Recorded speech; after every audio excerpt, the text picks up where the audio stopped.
Hey everybody, Mitch Wilder here with the Ahead of the Curve podcast. Happy to have you here as always. And today, Micah and I are going to talk about the home office deduction, something that, is just, I feel is a little bit misunderstood. I think Micah probably feels the same way about how that works. And I was telling, so everybody can make fun of me. That's fine. I was telling Micah that when I first started my business, I was 19 years old, first business, like legitimate business that was actually making some money, not like mowing lawns or anything. And so I worked with an accountant, and the accountant's like, oh, yeah, you got this home office deduction. But like, just as a side point, he's like, but you can't have a couch in there.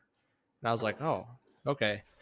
And then I talked to, as over the years, I talked to another accountant. They're like, you got the home office deduction, but you can't have a couch in there. I was like, man, this couch thing is like legit, right?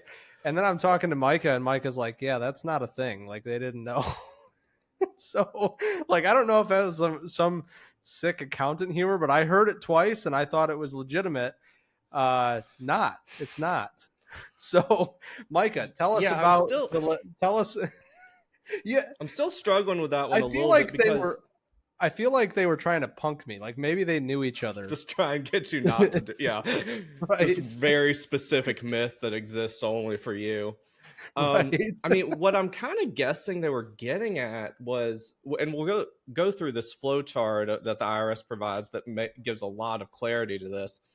In most cases, the use has to be regular and exclusive. So if it Right. was a bedroom or something, it can't be, even if you're working out of your bedroom, that's not an exclusive use of the space.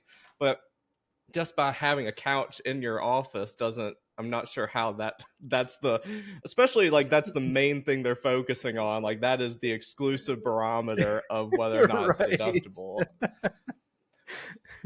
Like But I was yeah, like, what about a love seat or a comfy chair? Like, no. right. How small do we need to get for this to be allowed?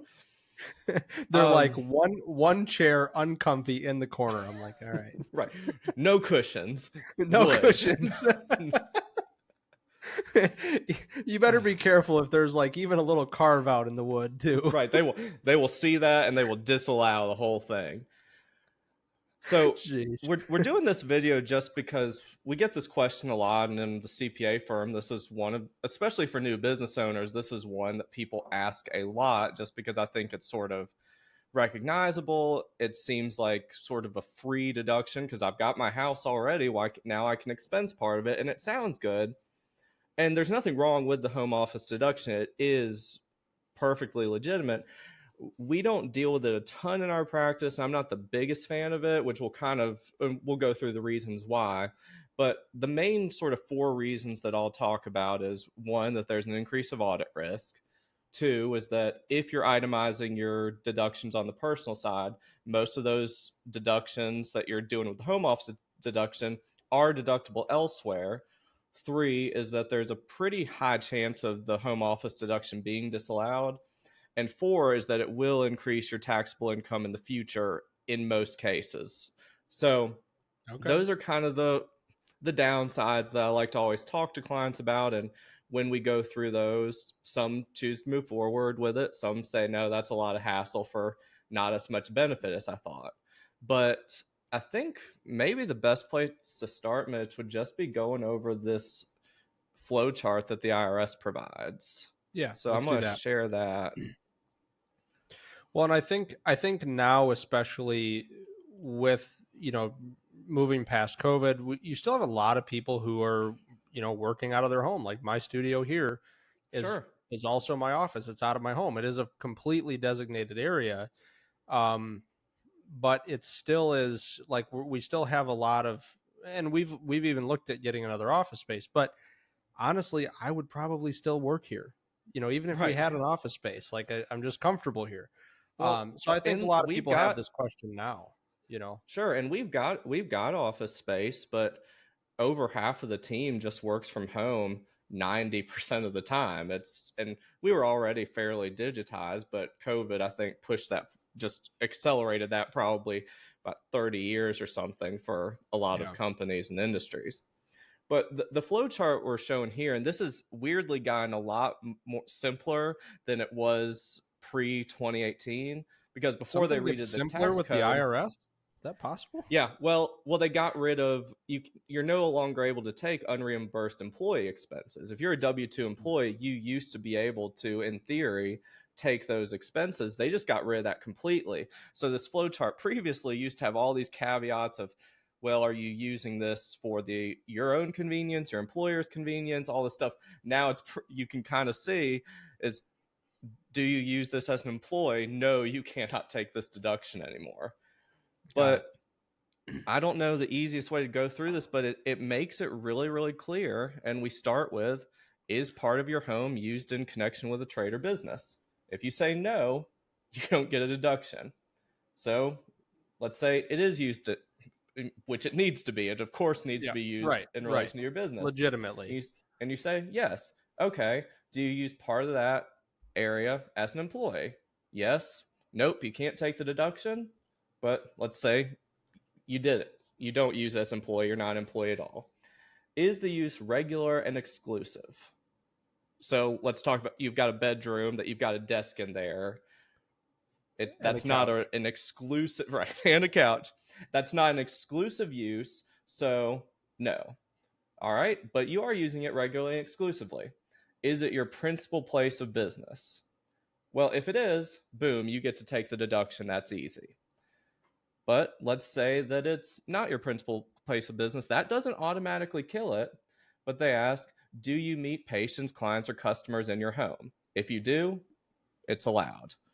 Let's say you don't do that. Is it a separate structure? If it's not a separate structure, you don't get to take the deduction. If it is, you get to take it. And it's really there's a lot of it's that simple. Taking it. Yeah. And so a lot of times going through this, people will just the regular and exclusive use, that knocks it out completely, because we'll have people all the time being like, yeah, I use my house all the time for business. We're shooting videos here all the time. We're doing this, we're doing that. But realistically, how much of it is exclusive use? Your kitchen, it's not going to be exclusive use, even if you have a cooking show that you record in your house sometimes. Okay. Unless you're just not using it for your own personal use, it's really hard to take. So I would have thought that instance you would say yes, that would qualify, but no, because unless you've got a hot plate in the basement, that's the only place that you cook personal meals. It's not exclusive, right? Right. So these parameters pretty quickly, and even if it is regular and exclusive, you say, okay, well, I look, I'll use myself as an example. We have an office where we're meeting clients. It's the main place. So I would say, no, this is not my principal place of business. And given the fact that I'm not meeting with clients here, and it's not a separate structure, that wouldn't be allowed. Even though I might be using it for business, it doesn't meet these criteria. So when people go through these, good or bad, fewer people can take the deduction than they think they can, just based on hearing the name alone. Yeah. So that's probably the most. Go ahead. Sorry. Well, no, it's very comprehensive. Is that the reason? Because one of the things you mentioned, which probably had everybody like back in their seat a little bit, is like it increases you for audit risk. Is it an increase for audit risk simply because the IRS knows that one, like I bet the biggest one is that regular and exclusive. Like I would have to say, I would think that's the biggest reason that it would be disallowed. Oh, absolutely. That's the easiest one. And you'll have people who we've had clients come to us from other CPAs where the other CPA was letting them take like 70% of their house as regular and exclusive. And unless you're living in, you've got a huge, basically warehouse basement or something, unless you just have a very unusual setup, it's hard to justify that. So to what you're saying, the IRS has had such a great track record of disallowing this deduction that's what made it a target for audit, because there's a very good chance that people are taking it inappropriately. Yeah. Yeah. It's so I was raised in a household where my family ran a business out of the house. And I it was funny because I remember I wonder I'll have to ask him. I wonder if they at one point had it disallowed, because I remember specifically, like, we used to, my mom would work in the office and we would get home from school and we would sit in the office with her and watch TV. And then all of a sudden they like stopped allowing that. I'm wondering if they got flagged or something, and that's why they're like, you cannot watch TV in the office anymore. Oh, And that would be it's when it hilarious if that's the that would reason. I'm gonna have to ask. I'm really curious now, but Yeah. um, but yeah, I mean, it to me. I can see that would be like the biggest reason that it would not be allowed is non exclusive. You know, Right. Yeah, absolutely. And then even if you have an office at your house that is exclusively, it is regular and exclusive, but you've got you have another actual office somewhere, and you're not meeting with clients, and it's not a shed where you're storing stuff, that's a separate structure. Even if it is regular and exclusive, that on its own isn't enough. That's just the yeah, biggest hurdle to bypass. yeah. So So so having the outside office, so like so you have a home office that is regular and exclusive, and then you're like, hey, because I had mentioned here we've been thinking about getting another outside office, something that we've looked at. So if you've got regular and exclusive home office and then you branch out and you get another office, so that can all of a sudden start to disqualify that. right, absolutely. Unless you're Interesting. meeting with clients or are doing things to where you'd still meet those necessary parameters. So that's the biggest thing we'll focus on in talking to clients. We'll also talk about, and this became not as much of a home run as it used to be before they redid the tax code in 2017, 2018, but because they doubled the standard deduction. So Right. for single filers, it went from $6,000 to $12,000. So it used to be that the vast majority of clients and just people who owned a house, if you owned a house, you were pretty much itemizing. Now that's gotten a lot more difficult. But so for the home office, you're able to take basically a prorated, a footage like pro rata of your expenses. So if you're using 10% of your house regularly exclusively, you're able to take 10% of your real estate taxes and insurance and mortgage interest and stuff like that. Well, at least real estate taxes, PMI if your income's low enough, and mortgage interest, which were the big ones, you are already taking those on Schedule A if you're itemizing. And that's still true now. It's just harder to Harder itemize to get since the above that standard threshold. deduction. Right. Right, exactly. Yeah. But in theory, a lot of those expenses are already deductible elsewhere. We talked about the high chance of things being disallowed because they've had Mhm. a really good track record on that. This example shows its age a little bit because it was related partially to W-2 compensation, which we talked about is you can't take unreimbursed employee expenses. But there was a case where there was a Texas A&M professor who he was writing a book from his home office, and the publisher of the book, it was completely unrelated in terms of income streams from his his W-2 employment as a professor. But the IRS still successfully argued and won that it wasn't separate enough from his Texas A&M things, even though it's publisher royalty income and W-2 professor income. Even with that, they were successfully able to show that he could have used his other office, and it wasn't the primary place. I think we did a blog article on this years back that we can link to in the notes. Yeah. But they did a really good job on showing that they were more interlinked. And we do always mention he did make some missteps. He won the book that he was working on, he would later use as a necessary course material for his classes. He took the Interesting. deduction Did he even in did years he that do that before the lawsuit? He was yeah, using it yeah, as this curriculum. Interesting. Okay. yeah. Yeah. He took the deduction years even when there was no income. He claimed that he couldn't use his Texas A&M office, but provided no Evidence. substantiation of Yeah. that being true. He didn't show that it was for the publisher's convenience rather than his own. So he made mistakes, but it shows that even though it's not like, even though they're theoretically separate, they were still able to link that to his primary employment source. Right. Um, so That's that's pretty it's a fascinating. high hurdle. It is. It's Yeah. it's just a pretty high bar to beat. And the one that I'll harp on, I'll kind of they'll do bookends with this. Aside from the increase of audit risk, the other thing we'll harp on, and that few people seem to really talk about, is that taking the home office deduction can very easily increase your taxable income in the future. Now, how's And that? there's two main ways that this can happen. If it's a separate structure, like you've got a shed or detached structure. So Oh, when you sell your now I see where you're house, going.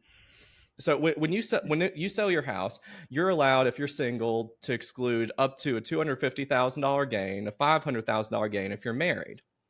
But if it's a separate structure and you're using it as the home office deduction, you have to prorate that, and the part that you would allocate to the separate structure now becomes taxable income to you.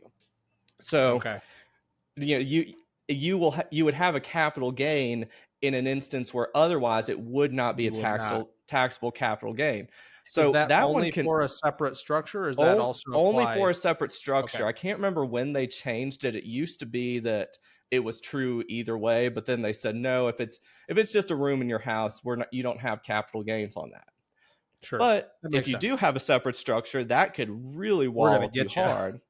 We're The gonna get other you. thing that more Jeez. people run into is that even though the capital gain is excluded with the primary residence exclusion, you still have depreciation recapture. So this doesn't apply for renters, but if you own your home, what's going to happen is you're going to say, okay, 10% of my house is an office, and you depreciate it the same way you would just a regular commercial property that you own. So Mhm. you're depreciating that slowly over time, and depending on the square footage, maybe you're taking $1,000, $2,000, $3,000 of depreciation every year. Well, when you sell your house, you don't have to deal with capital gains, but you do have to, any of that depreciation that you took, you have to recapture that as income. Mm. So if, let's just say you're taking $2,000 a year of depreciation expense, and you do that for 10 years, when you sell your house, you're going to have a $20,000 taxable event that you otherwise would not have without the home office deduction. So Interesting. people will Okay. say, and that, well, I'm just not going to take, and where that will screw you up is you're getting this huge income spike. You got this tiny little deduction for all those years, but then you're having to take all of it as income in 1 year in one fell swoop, which can increase your taxable income, Bump you put you into in a a new higher tax tax bracket. bracket. Yeah. Yeah, Yep. Interesting. it can be a nightmare. So people will say, well, I'm just not going to take the depreciation then. I don't want the depreciation deduction because I don't want to deal with that on the back end. That doesn't work either, because they say it's the depreciation that was allowed or allowable, basically saying Mm. even if you don't take the depreciation deduction, You still you were got to get it. allowed to. So now you have to claim it as income regardless. Now you missed out So on both. again, when people hear that, a lot of times that's enough for them to say, no, not worth it. But there are a few things where it's not horrible, and there can be instances where it's appropriate, especially if you're in a really expensive house. One is that if you're a renter, because if you're a renter, you're just taking a percentage of your rent. You don't own the house, so you're not depreciating the property, so you don't deal with that depreciation recapture whenever you leave your apartment or the house you're renting. The Got other it. thing you can do is what they call the simplified home office deduction, where what that allows you to do is they'll allow you to take $5 per square foot of your house that's your home office, regular and exclusive, up to 300 square feet. So you're basically allowed an up to $1,500 deduction. Deduction. Right. And because it's using this alternative method, you're not dealing with the depreciation on the front side. They don't make you take it on the back side. So those are things that we need to mention, because that, just to be balanced on that, this doesn't hurt you in every instance. Same way, if we just gave an example of a separate structure and not mentioning if you've got your house, it's a room in your house, but it's $1,500. It's Right. not a huge deduction. Right. And sometimes you start to question, okay, is this worth the potential audit red flag? Is this worth the extra paperwork? And To again, we me, we the do it for potential clients. We audit won't red sit. flag, the potential audit red flag to me is like, nope. Nope. Right. And You know? and that's what we'll tell clients, and some people are just dead set on doing it, or they've been doing it for so long and they haven't been audited, so they don't feel the need to change now. And that's fine. There's nothing. This is legitimate It's a legitimate, led yeah. Yeah, this is a legitimate deduction. It's in the tax code. It is allowed, but it's not sort of the free lunch that people will think it is. It'll Right. be viewed as just free money, free tax deductions, and on things you're already spending money on. So why on earth wouldn't you do this? This is great. And it can be. There can be instances like if you're a renter, if you're renting in New York City or something, or I some was just really thinking that. high cost of living metro area, and your rent is $5,000 a month, and you're using half of it's such a tiny apartment. You've got 2 rooms, and one of them is used as your office. Like there are instances where you can run the numbers and be like, wow, this is actually a pretty substantial benefit. But those are the minority of cases. So I've got a question about the exclusive. Just something that I thought of, and I'm curious what. So like, let's say you've got a home office, right? Let's say it's a spare bedroom. You're using it only for work, right? Um, what if you are storing things in the home office? Like, what if you got several boxes of clothes from your move into the home that have been in there for a while? You have some, like, does that count? Does that make it like, no, because you're using it to store personal things? Yeah, I mean, and again, it depends on the auditor you would get, and it would depend on exactly how stringent they're going to be. But if they're able to show any sort of personal use and personal benefit, they're going to try to disallow it, and will probably be successful. It's similar. It's not perfectly analogous, but what it'll remind me of is people who will want to get cosmetic work done to them, and Okay. they'll say, "Well, I'm recording videos all the time. I'm a content creator. So I need to get my teeth fixed, or I need to do this or do that." And the IRS has a really high standard for what it needs to be, and you need to show that there's no personal benefit to you whatsoever. Are you telling the boob job story? Is that where are you on I into the might, boob yeah, I job was story? thinking about Are it. we gonna? So yeah, one of my favorite pieces of I like knew it. case law and taxes is, I believe there's like a name I made up for that's not true, and then so I get confused between my made up name and the real one. But there was a exotic dancer. I don't think she was a porn star, but I think it was an exotic dancer, and her name was Chesty Love, I think.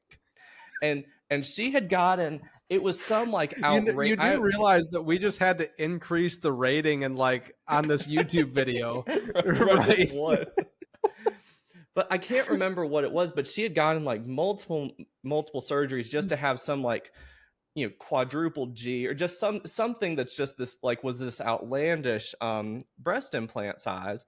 And she was able to show that not only did it increase her revenue and her profits from being a stripper, that it showed this clear correlation of getting this done and the amount of money she was making, but she was also able to show that there was zero benefit to her personally, that it was causing Unbelievable. her all of this back pain. It was hard to find clothes. It was like, she said as soon as her career was over, she was getting the implants removed. So that was one of the few cases that met Unbelievable. that bar. But if you say, I want to do XYZ and it'll help me in my business, you've got to really, really show that it's not going to have any personal benefit to you at all. And that's maybe not to that same extreme, but that's what I'll think about with the home office deduction, is that's The boob similarly job. how they're going to look at it. Yeah, that's what my mind always goes to. That's when I think of home office, that's what I think of. So this is definitely going to be one of the more entertaining episodes here. Yeah. But Well, I'm sad because I think everyone's going to get bored by however long we've been and they're recording. going to Everyone will miss get it. bored. Going to miss the We're going to have finale. to put something into the description to like get people to watch to Please the end watch so that the- they get the story just for If your nothing sake. else, skip Just to the fast end. forward to the end Yeah. for to see how to deduct your boob jobs. So Max said he'll put it on the thumbnail. So Oh, sweet. Perfect. So, well, this is awesome. Great information, a lot of fun today. And any questions on this? I think just in closing, one of the things I want to say is while I was researching this, I came across still a lot of differing opinions, and I feel like what we've done today is we've covered it really in depth. Like I feel like you have some principles of, is that a good fit for me? Is it not? Nothing was coming up with like, this puts you at an increased risk of being audited, right? But that's the thing is like you've seen that. You see that that's the case, and most of the articles that I was finding, aside from things on the IRS's website, was accountants and CPAs trying to attract business, and that's kind of like candy to say like, hey, you can deduct this, and Right. I think that what You you've see done that with today a is lot of topics. I yeah can spot the tax ones just because I'm more familiar, but I feel like that's a lot of articles you read out for a lot of things, are trying to yeah present it in the most attractive way possible. yeah, and that was what I found with this too, and one of the reasons I thought it would be a good idea, when we talked about doing this episode. So I think this is really valuable, and it's been fun to talk about, and it's really interesting, and any questions that you may have about this, just be sure to put it in the comments below because we want to help out and answer those questions. And of course, as always, we'll put some links below. We've got the Ahead of the Curve community where you can join and come in and ask questions. We've got the newsletter. We've got a calendar link where you can connect with us, get some questions answered directly for your set of circumstances, which is really important. We share a lot of this information, and we are kind of broad on it, but we want to. All of this does need like personal, practical application. So if you come across these videos and you're like, I want to know how this applies in my situation, which is what you should be asking, then schedule one of those calls with us and we can get some of those questions answered for you. So appreciate your time today, Micah, as always, and sharing this with us. It was fun. And we will see everybody on next week's episode.